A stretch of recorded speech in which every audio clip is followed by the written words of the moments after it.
알바 같은 경우에 경력이 될 수 있냐? 저는 충분히 될 수 있다. 이렇게 말씀을 드리고, 어떻게 이걸 어필하느냐?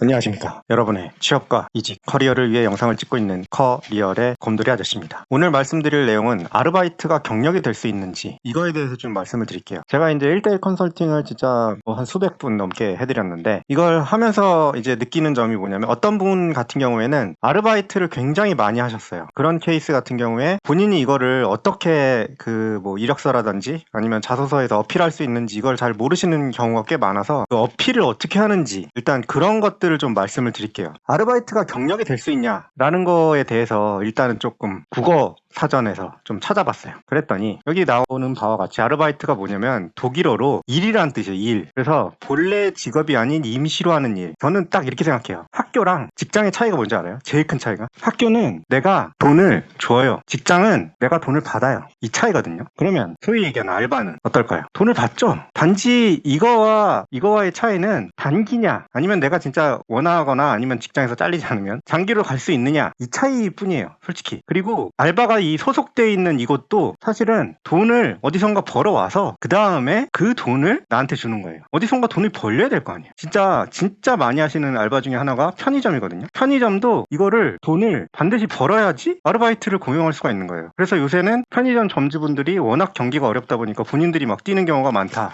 이런 기사 많이 보셨죠. 그래서 아르바이트는 또 어떤 차이가 있냐면, 그러니까 절실하게 돈 버는 거에 뛰어들어 받는가. 학교는요, 뭐 한 번 지각했다고 해서 너 나오지 마 이러지 않거든요. 근데 알바는 진짜 엄격한 사업주한테 걸리면 한 번 지각으로 나오지 마 이렇게 될 수도 있는 거예요. 그래서 알바 같은 경우에 경력이 될 수 있냐? 저는 충분히 될 수 있다, 이렇게 말씀을 드리고, 어떻게 이걸 어필하느냐? 이게 보시면 편의점, 가장 일반적으로 많이 하는 아르바이트인 편의점에 대한 얘기. 이게 편의점 점주의 입장과 알바의 입장은 다르거든요. 알바는 두 가지를 선택할 수 있어요. 그냥 시간만 때우다가 시간 되면 돈 받고 그냥 가는 거, 아니면 점주의 입장을 이해하려고 노력해보는 거예요. 이게 점주가 막 갑질하고 이런 거를 용납하라는 게 아니고, 노동법에 어긋나는 거는 그냥 다 녹취했다가 바로 다 보고하시면 되고요. 어떤 걸 보셔야 되냐면, 점주가 어떻게 돈을 벌어서 그걸 나한테 주는가를 보시면 돼요. 이거 되게 중요합니다. 내가 어떤 단기 알바를, 예를 들면 편의점이든 아니면 옷가게든 여러 군데 살 수 있잖아요. 아니면 레스토랑이든, 여기에서 돈을 어떻게 벌고 있는지, 그 돈이 나한테 어떻게 흘러 들어오는지, 이거를 인지를 하고 그거를 스터디를 해보고 어떻게 하면 이걸 개선할 수 있을지, 그래서 이들이 돈을 더 많이 벌 수 있게 해줄 수 있는 방안을 한번 생각해 보는 거예요. 점주가 볼 수 없는 것들을 또 알바는 볼 수 있기 때문에. 이런 케이스가 꽤 있었습니다, 제가 컨설팅을 해봤을 때. 그래서 예를 들면 매출을 1.5배를 띄웠다든지 1.2배를 띄웠다든지 방법이 어떻다든지 이러면 회사도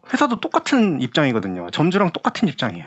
돈을 많이 벌어와야지 임직원들한테 돈을 주던 아니면 사업을 확장을 하던 할 거 아니에요. 그러니까 돈을 벌기 위해서 만든 회사이기 때문에 그거를 잘하는 사람이다 하면 땡길 수밖에 없는 거예요. 그래서 이런 걸 보면, 이런 것들도 한번 내가 편의점 알바도 한번 공부를 한번 해보는 거죠. 이게 이제 편의점 아카데미라는 네이버 블로그에서 이제 따온 건데, 이게 이제 실제로 편의점을 하시는 분이더라고요. 그래서 브랜드 편의점이나 개인 편의점 같은 경우에는 계약 기간이 몇 년이고, 가맹비, 로열티, 상품 공급은 누가 하는지, 이거 되게 중요합니다, 생각보다. 왜냐면 본사 물류 100%잖아요.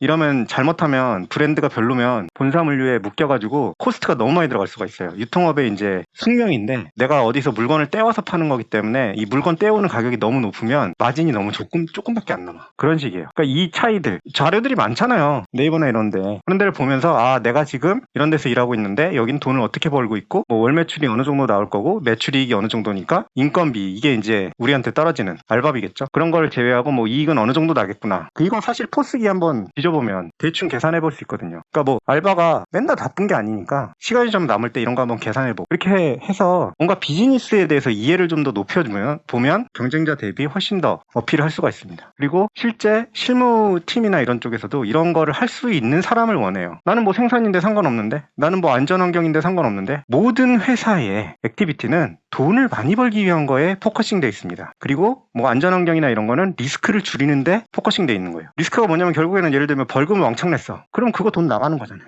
그러니까 돈을 많이 버는데 포커싱 돼 있는 거예요. 그러니까 돈을 어느 정도 벌어봤다, 어떻게 벌어봤다, 그리고 그걸 어떻게 내가 개선을 해봤다, 이런 경험은 굉장히 좋은 스토리가 될 수 있어요. 그래서 여러분, 오늘 한번 생각을 해보시고, 아르바이트를 하고 계신 분이라면 내가 이걸 서류나 면접에서 어떻게 어필할 수 있을지 한번 잘 생각해 보시기 바랍니다. 그렇다고 거짓말하면 절대 안 됩니다. 거짓말은 바로 알아요. 쉽지 않습니다. 회사 그 거짓말로 속이는 거. 그러니까 거짓말하면 절대로 안 되고요. 내가 실제로 알바를 하면서 어떤 걸 개선을 했는지, 그리고 어떻게 실제로 지금 하고 있으면 개선을 한번 해보시고. 왜냐면은 내가 사장님한테 건의하는 게 어떻게 보면 알바가 훨씬 더 쉬워요. 뭐 이 피라미드 구조에 일단 들어가고 나면 여기까지 올라가는데 하셔버리거든. 근데 뭐 예를 들면 개인 편의점이야. 그럼 뭐 사장님한테 바로 다이렉트로 얘기할 수 있잖아요. 이런 걸 개선을 하는 과정, 그리고 그 결과, 이런 것들을 관찰할 수 있으니까 이런 것들에 대해서 한번 스터디를 한번 해보시고 실행을 한번 해보신 다음에 그걸 서류에다 녹여내고 면접에서 얘기하고, 그러면 훨씬 더 좋은 결과가 있을 겁니다. 도움이 되셨다면 구독과 좋아요, 알람 설정 부탁드립니다. 감사합니다.